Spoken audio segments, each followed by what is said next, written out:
Mari sama-sama kita akan menundukkan kepala kita, menenangkan hati kita di hadapan Tuhan di dalam doa. Sore ini kami menyadari ketika tinggal dekat dengan Tuhan, maka itulah ketenangan jiwa yang paling sesungguhnya. Di tengah-tengah dunia yang sedang bergejolak, kehidupan yang mengalami pasang dan surut, namun kami sangat sadar betul hanya Tuhanlah tempat perteduhan dalam hidup ini. Segala sesuatu berubah, tidak dapat kami pegang dan kami andalkan. Tapi biarlah kembali kepada Tuhan yang boleh memberikan ketenangan dalam hati kami. Dan sore ini biarlah firman-Mu adalah firman yang hidup, yang boleh menyapa setiap pribadi. Tuhan tahu bahwa kami hari ini hadir dalam ibadah yang kudus dengan kondisi yang berbeda-beda. Tapi kami percaya Engkau akan menyapa, menyentuh setiap kami dengan firman yang kami renungkan, kami baca. Maka Roh Kudus tuntun dan ajar kami, dan bawa kami kepada kelimpahan rohani yang Tuhan siapkan pada sore ini. Terima kasih Tuhan, terima kasih. Bersabdalah, kami siap untuk mendengar dan menerima firman-Mu. Dalam nama Yesus, Tuhan dan Juru Selamat kami berdoa. Amin. Injil Lukas pasal 9 akan menjadi dasar perenungan kita di dalam ibadah sore hari ini. Lukas pasal yang ke-9.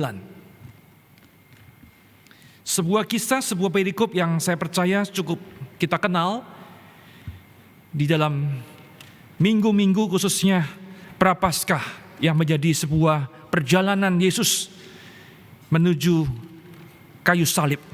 Dan hari ini kita bersama memikirkan Lukas pasal yang ke-9 ayat yang ke-28 hingga ayat yang ke-36. Jikalau menemukan, saya akan membacakan bagian ini untuk Bapak Ibu sekalian. Lukas pasal yang ke-9 mulai ayat yang ke-28. Kira-kira 8 hari sesudah segala pengajaran itu, Yesus membawa Petrus, Yohanes dan Yakobus lalu naik ke atas gunung untuk berdoa. Ketika ia sedang berdoa, rupa wajahnya berubah dan pakaiannya menjadi putih berkilau-kilauan, dan tampaklah 2 orang berbicara dengan dia, yaitu Musa dan Elia. Keduanya menampakkan diri dalam kemuliaan dan berbicara dengan tujuan kepergiannya yang akan digenapinya di Yerusalem.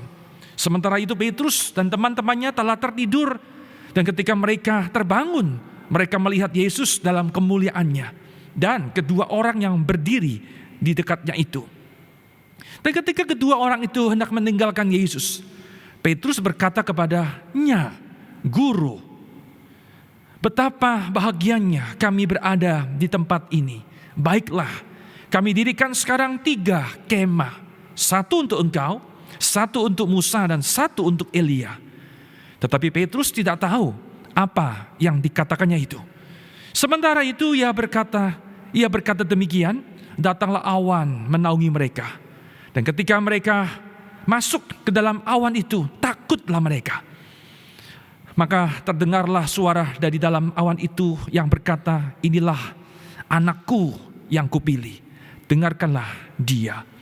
Ketika suara itu terdengar, nampaklah Yesus tinggal seorang diri, dan murid-murid itu merahasiakannya. Dan pada masa itu mereka tidak menceritakan kepada siapapun apa yang telah mereka lihat itu. Demikianlah pembacaan firman Tuhan. Bapak Ibu sekalian, pada sore hari kita membagikan tentang satu momen di mana Yesus dimuliakan di atas puncak gunung. Kita tidak membahas gunung manakah itu, tentu ada banyak penafsiran. Tetapi yang jelas ada satu fenomena yang tidak pernah muncul barangkali 400 hingga 600 tahun. Maka saya percaya pada murid pada hari itu, ketika melihat satu pemandangan yang tidak lazim, yang tidak biasa, mereka terpukau luar biasa. Wajah Yesus berubah. Ya, kita perlu tahu bahwa perubahan wajah Yesus ini bukan berarti wajahnya, bentuknya berubah. Misalnya, kemudian pipinya yang tembem kemudian jadi tiris. Matanya yang kemudian kurang besar menjadi besar. Itu bukan arti perubahan di sini. Tetapi transfigurasi berarti apa? Satu perubahan di mana wajah Yesus mulai bersinar, bercahaya dengan sangat terang sekali.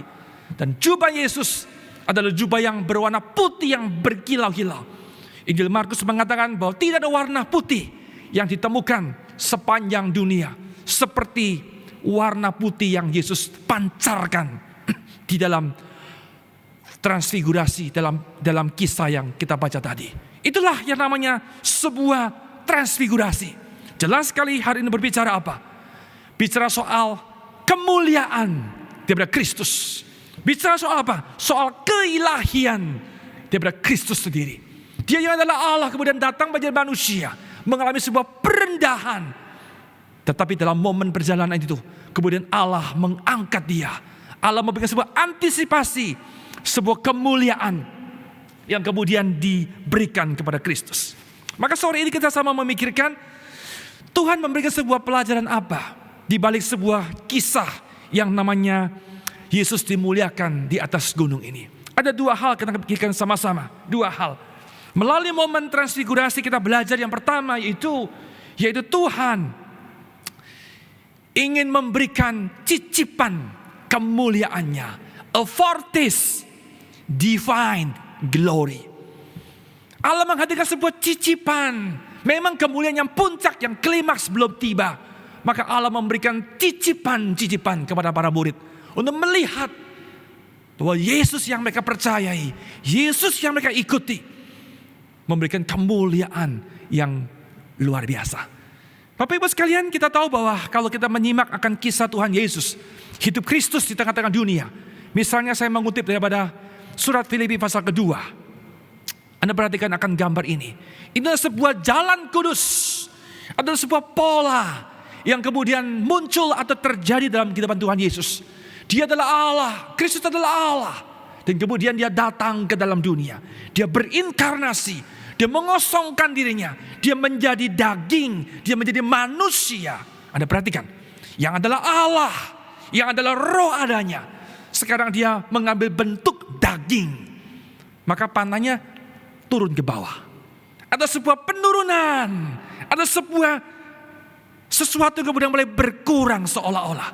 Dia adalah Allah yang tanpa batas menjadi manusia yang dibatasi. Yesus adalah Tuhan yang adalah Allah yang kemudian bisa hadir dimanapun saja. Namun ketika dalam proses inkarnasi, maka Yesus harus dikotakkan di wilayah Galilea, dikotakkan di Bethlehem, dikotakkan di Nazaret. Sangat terbatas sekali. Bukan hanya sebagai manusia. Filipi mengatakan, maka Yesus kemudian dia menjadi hamba. Mengambil bentuk posisi hamba. Begitu rendah sekali, begitu hina.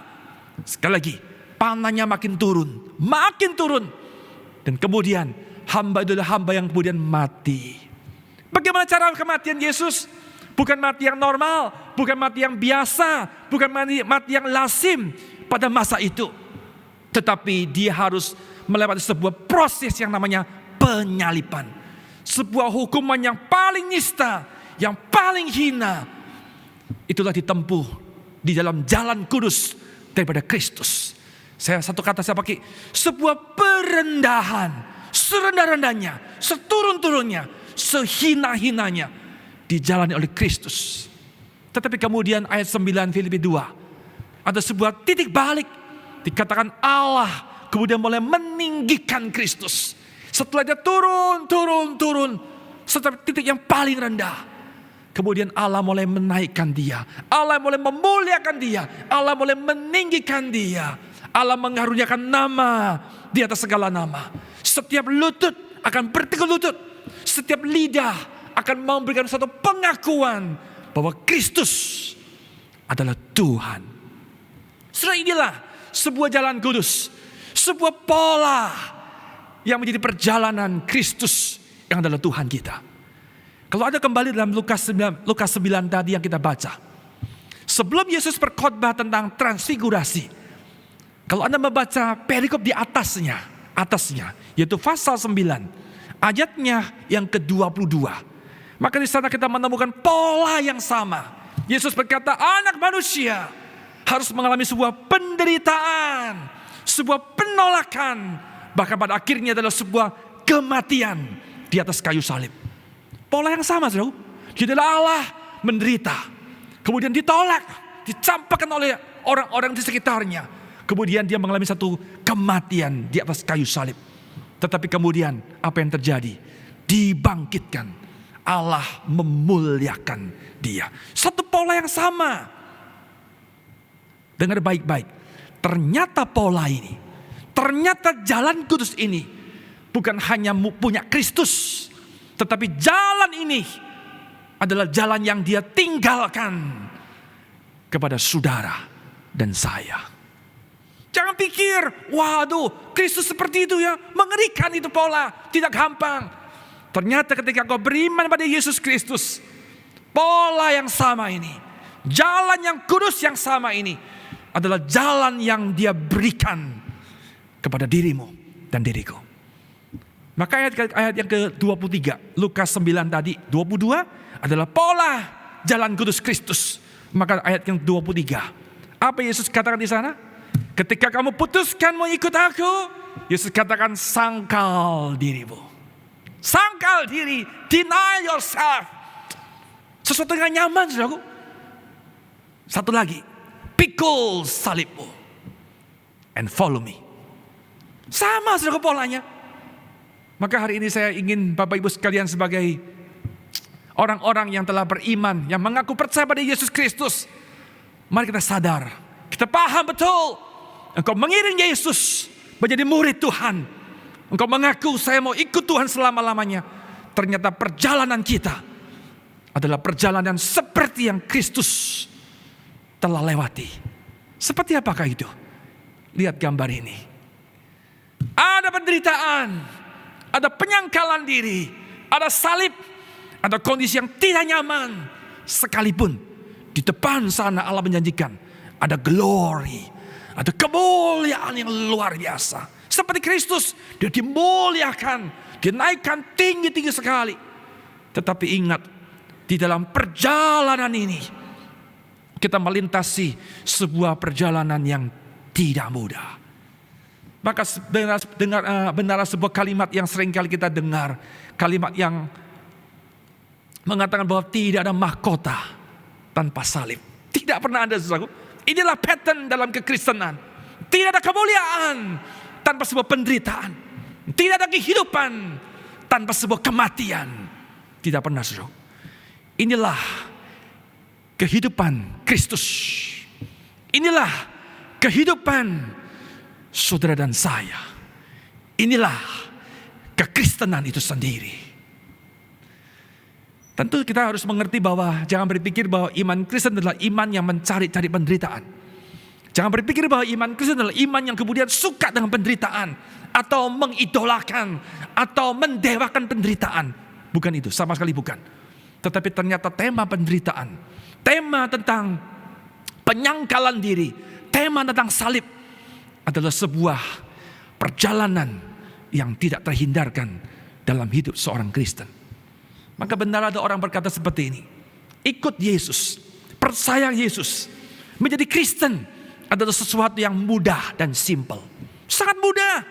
Orang percaya Yesus tidak ada sesuatu yang rumit. Engkau tidak perlu lakukan hal-hal tertentu, tidak perlu. Engkau tidak perlu membayar dengan uang tertentu, tidak perlu sama sekali. Kita hanya percaya. Mudah bukan? Semua orang bisa percaya. Semua orang bisa mengaku dengan bibirnya, aku terima Yesus, aku percaya Yesus. Menjadi Kristen itu simple. Tetapi kalimat seterusnya, menjadi atau menjalani hidup Kristen ternyata tidak sesimpel dan semudah yang kita pikirkan. Kalimat ini kalimat yang sangat penting sekali. Menjadi Kristen itu mudah, tetapi menjalani hidup Kristen tidak semudah yang kita pikirkan.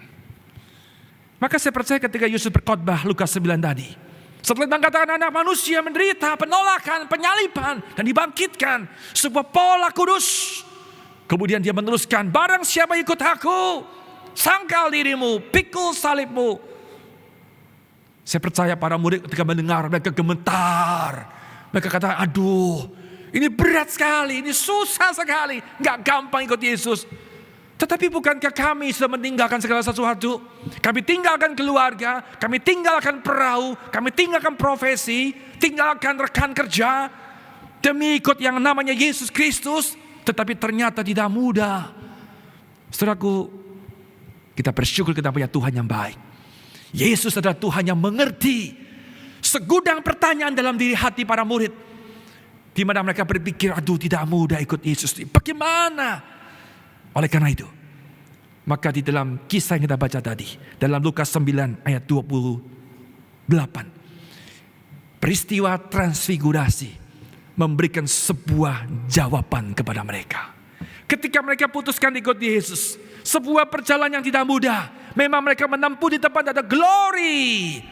Tetapi dalam lintasan yang panjang ini, Allah menghadirkan sebuah cicipan kemuliaannya. Saya ulang kalimat ini. Ketika para murid mendengar khotbah yang tidak mudah itu, mereka berpikir, gimana ini? Mampukah kami menempuh perjalanan jalan kudus ini? Maka sekarang Yesus mengizinkan mereka boleh melihat, mencicipi foretaste divine glory. Mereka melihat Kristus yang luar biasa itu. Satu gambar, satu pemandangan, satu penglihatan, satu fenomena yang tidak pernah mereka lihat seumur hidup mereka. Itulah yang namanya foretaste, sebuah cicipan yang kemudian meneguhkan mereka, menguatkan mereka, mengokohkan mereka untuk terus setia di dalam perjalanan menuju pada kemuliaan yang Allah telah persiapkan. Kira-kira gambar seperti ini gambarnya. Ada penderitaan, ada salib, kita berjalan terus. Allah memang menjanjikan sebuah glory nanti di sana. Tetapi dalam perjalanan, dalam lintasan ini, Dia memberikan cicipan-cicipan kepada saudara dan saya. Bapak Ibu sekalian, hari ini sebuah pertanyaan sederhana. Apakah kita telah memandang kemuliaan Kristus? Bukankah hari-hari ini saya tahu dengan pecahnya perang di Ukraina yang membawa dampak tentu yang tidak mudah bagi kondisi dunia.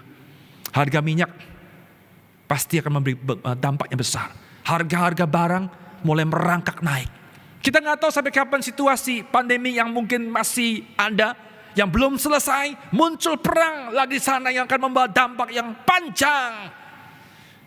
Banyak orang mulai berteriak tentang bisnis kesulitan mereka. Satu sisi mereka ingin hidupnya enak bukan? Tetapi pekerjaan makin sulit, uang makin susah didapatkan, omset terus menurun. Sisi yang lain mereka harus mempertahankan nilai-nilai Kristen, integritas, kejujuran, ketulusan. Mereka katakan bagaimana ini? Itulah salib, itulah penyangkalan diri, itulah penderitaan yang kita jalani bersama. Maka betapa engkau dan aku membutuhkan cicipan divine glory yang menguatkan perjalanan kita di dalam kepengikutan kita kepada Kristus. Saudara-saudara sekalian, ada orang bertanya, lalu gimana caranya saya bisa memandang akan kemuliaan Kristus itu? Ada sebuah kalimat saya tinggalkan dulu sebelum saya bergerak lebih jauh. Dengan melihat kemuliaan Kristus melalui iman.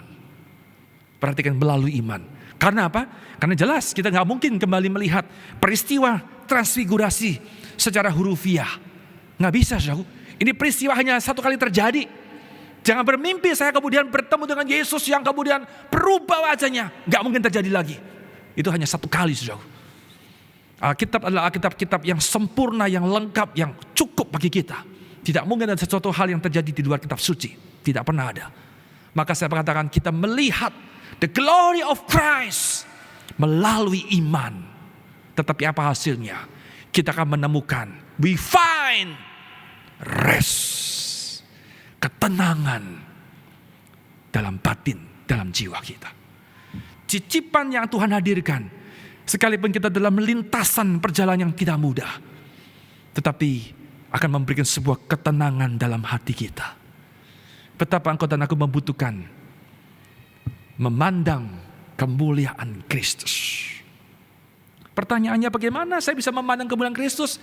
Kan Kristus sudah tidak datang lagi secara fisik, hurufiah.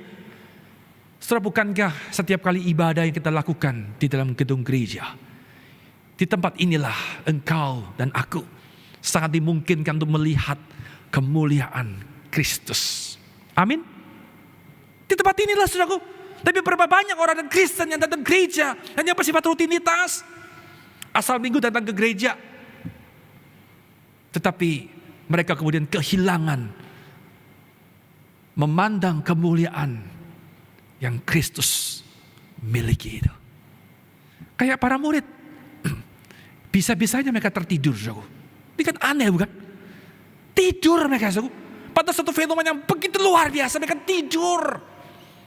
Hampir mereka miss, tidak memandang. Oleh anugerah Tuhan, kemudian Tuhan membangunkan para murid sehingga mereka boleh melihat. Oleh karena dalam ibadah-ibadah yang kita lakukan setiap hari Minggu, mari bawa hati, bukan hanya membawa diri, bahkan hanya membawa body, membawa hati pada Tuhan. Berkata, Tuhan, aku di sini. Izinkan aku melihat kemuliaan-Mu. Izinkan aku boleh menyaksikan cicipan yang Allah hadirkan, yang boleh meneguhkan perjalananku di tengah-tengah dunia yang tidak mudah ini.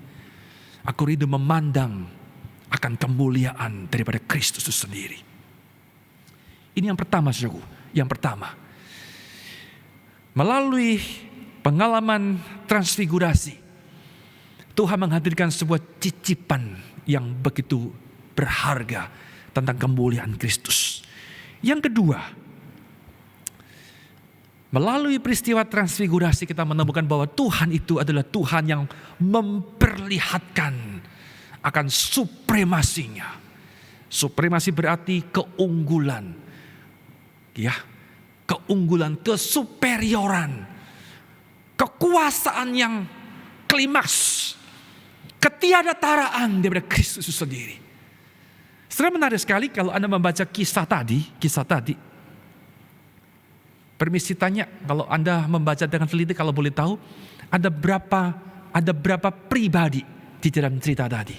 Ketika Yesus dimuliakan di atas gunung, ada berapa pribadi? Tanda petik, berapa orang dalam cerita itu? Boleh tebak? Ada berapa murid di sana? 3 murid. Petrus, Yohanes, dan Yakobus. Siapa lagi di sana? Yesus, pasti. Jangan lupa ada Yesus ya. Kemudian muncul ada orang yang kelima dan keenam. Siapa itu? Musa dan Elia. Oke? Berapa orang total semuanya? Berapa total semuanya? Berapa total semuanya? Tangan saya lihat berapa ini? Ada 7, saudara. 7. Anak kata gimana 7? Kan 6. Sampai kemudian si Musa sama Elia. Siapa yang ketujuh itu? Inilah pribadi yang kemudian hadir di dalam suara dari surga, suara dari awan, suara dari langit. Ada 7, saudara. Oke? Nanti kita singgung sama-sama. Menarik sekali. Kelihatan ini adalah ada 3 murid. Kemudian ada Yesus di sana. Tetapi kemudian muncul 2 orang yang tanda petik yang asing. Yang sudah mati 1000 tahun sekian ratus tahun yang silam. Musa dan Elia. Saya juga kaget ya. Gimana caranya ya? Kok Petrus bisa kenal? Kok tahu ya ini Musa ya? Dari mana taunya Petrus ya? Kenapa Petrus bisa tahu? Oh ini Elia. Siapa yang kasih tahu dia? Menarik sekali ya. Kok bisa tahu ya? Saya juga nggak tahu jawabannya. Nanti di surga tanya sama Petrus. Kamu tahu dari mana Petrus? Emang kamu ketemu sama si Elia? Kok kamu tahu tuh Elia seperti wajahnya? Menarik ya? Itu bukan tugas kita. Nanti di surga kita tanya sama Petrus. Kalau ketemu ya. Oke, kita teruskan. Luar biasa. Muncul Musa dan Elia. Pertanyaannya, kenapa Musa dan Elia yang harus muncul? Ada apa dengan 2 manusia itu? Kenapa bukan tokoh-tokoh yang lain? Kenapa bukan Abraham? Kenapa bukan Henok? Kenapa bukan Samson dan sebagainya? Ada apa dengan Musa dan Elia? Saudara perlu mengetahui dengan jelas di sini.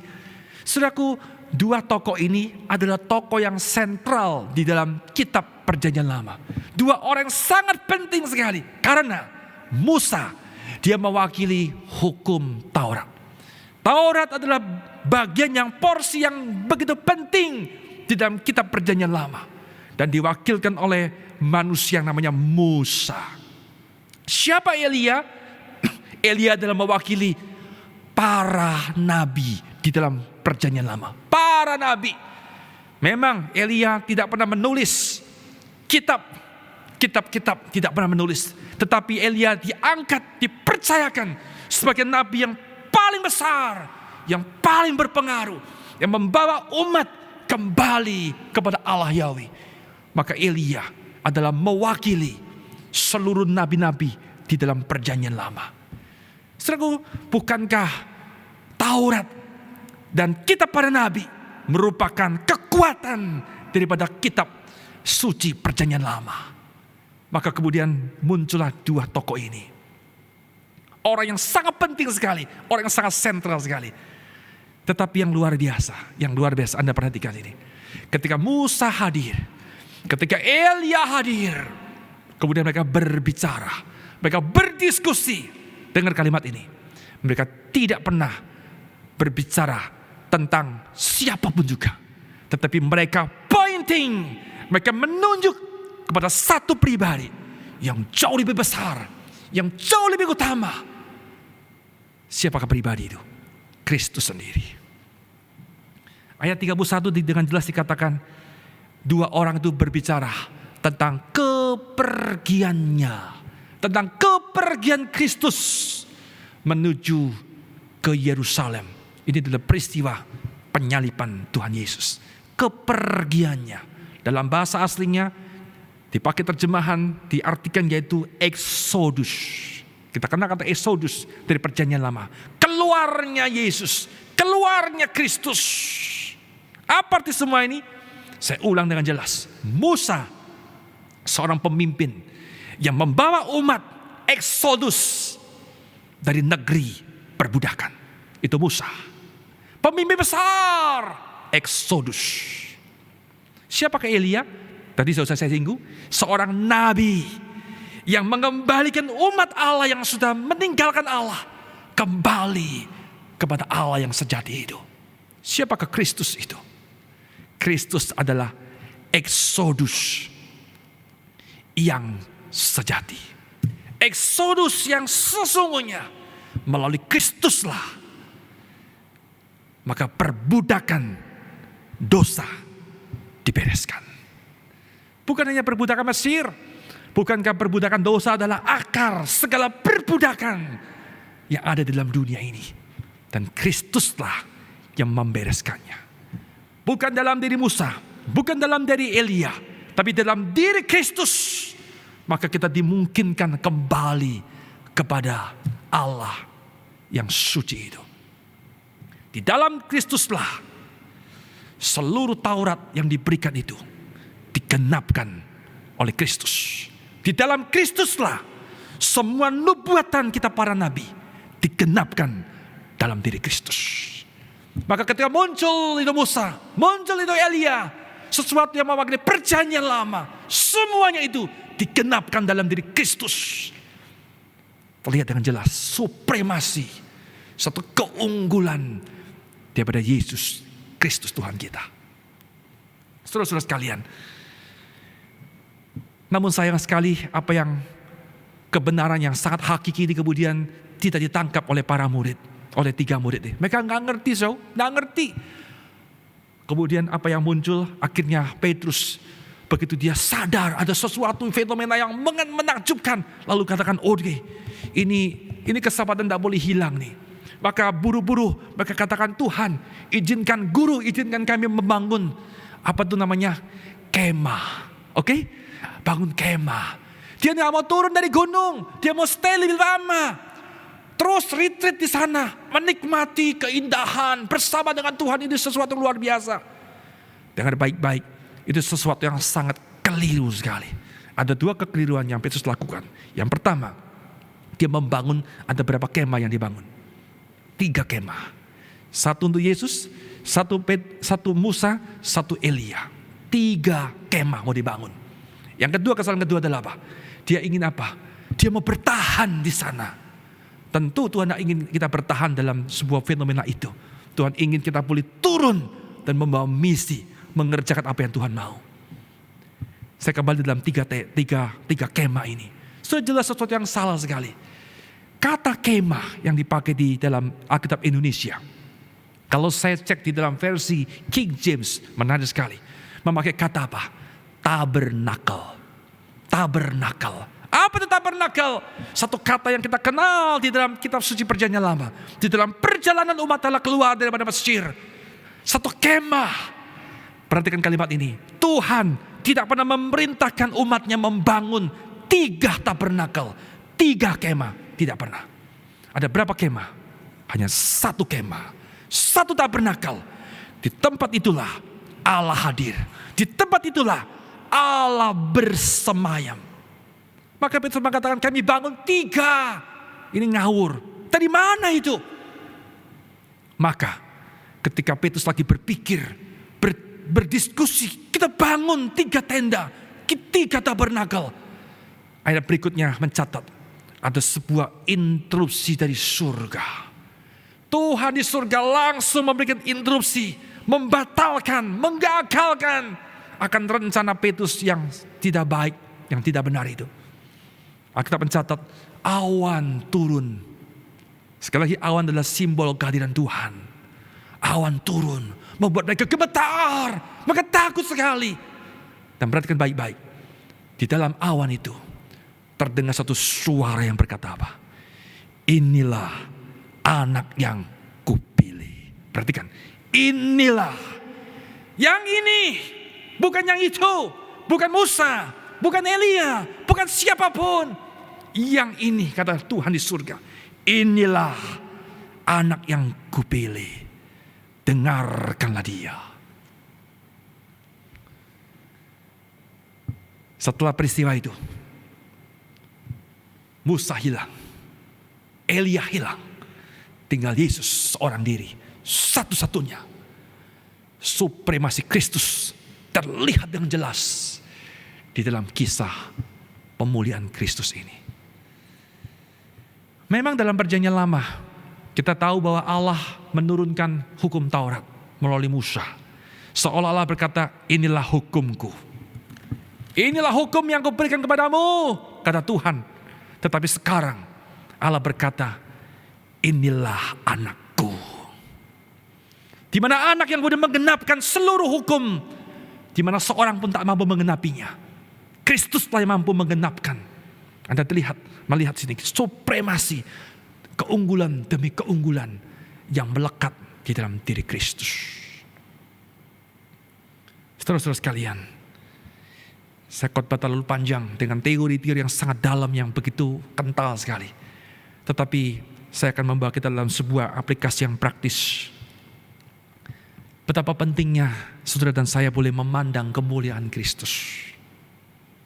Hari ini, apakah engkau sudah memandang kemuliaan Kristus itu? Berapa sering kita memandang kemuliaan daripada raja dan segala raja itu? Di titik itulah kita boleh menikmati cicipan yang menguatkan, yang meneguhkan perjalanan kita. Di titik itulah kita boleh semakin menundukkan diri di bawah supremasinya yang begitu berdaulat dalam hidup kita. Saudara-saudara sekalian, kenapa ada orang-orang Kristen kemudian tidak orang yang sulit sekali mencintai Tuhan? Kenapa dia masih terikat dengan hal-hal di dalam dunia ini? Saya kira karena dia belum melihat kemuliaan Kristus. Ada sebuah kutipan yang saya bawa. Ini kutipannya luar biasa. Kutipan daripada seorang yang bernama John Owen, seorang teolog reform yang begitu kental dalam pemikirannya. Dia berkata, semakin saya melihat kemuliaan Kristus, the more, lebih dan lebih lagi kemuliaan Kristus. Apa yang terjadi? Semakin banyak lukisan keindahan di dalam dunia ini. Semuanya akan layu. Semua akan sirna di dalam pandangan saya. Gak ada yang berharga lagi, saudaraku. Tidak ada lagi. Kita takjub dengan kemuliaannya. Kita dikuatkan. Satu sisi, kita menundukkan diri. Karena dia adalah Allah yang supremasinya tiada taranya. Saudara, biarlah dalam minggu-minggu prapaskah, dalam sebuah perjalanan kepada salib Kristus, mintalah pada Tuhan, Tuhan, aku rindu memandang kemuliaan yang mempesona itu. Aku membutuhkan perjalanan yang tidak mudah ini. Tapi dengan kita memandang kemuliaan Kristus, ada sebuah cicipan yang menguatkan, yang menghibur, yang meneguhkan perjalanan kita untuk mengikuti Dia selama-lamanya. Mari kita tundukkan kepala, kita berdoa. Tuhan, kami sore hari ini mengerti pengajaran-Mu tentang Yesus yang dimuliakan di atas gunung. Tuhan sangat mengerti pergumulan 3 murid itu, termasuk murid-murid yang lain, bahkan kami, murid-murid Kristus di masa kini. Keputusan ikut Tuhan yang memikul salib, ada penderitaan, sesuatu yang tidak mudah bagi kami Tuhan. Maka kami bersyukur sekali Engkau Tuhan yang baik, memberikan kami kesempatan untuk boleh mengalami cicipan-cicipan yang menguatkan dalam perjalanan ini. Yang membuat kami boleh semakin menundukkan diri kami di bawah otoritas Kristus. Maka kami boleh mampu meneruskan perjalanan kepengikutan kami kepada Tuhan dengan sungguh, dengan setia. Terima kasih Tuhan. Tolonglah kami Tuhan, beranugerahlah untuk kami boleh memandang kemuliaan-Mu dalam ibadah, dalam hidup sehari-hari, dalam rutinitas kami. Di tempat itulah kami boleh bertemu dengan Kristus dalam keagungan dan kemuliaan. Pertajam pendengaran, perjelas penglihatan kami Tuhan, supaya kami makin hari boleh makin jelas melihat Kristus yang agung dan mulia itu. Terima kasih Tuhan. Berkati seluruh jemaat-Mu. Tuhan kuatkan mereka di tengah-tengah kehidupan yang tidak mudah yang kami lewati hari ini. Terima kasih Tuhan, dengarkan doa kami. Kami mohonkan semuanya dalam nama Yesus, Tuhan dan Juru Selamat dan Penebus. Kami berdoa. Amin.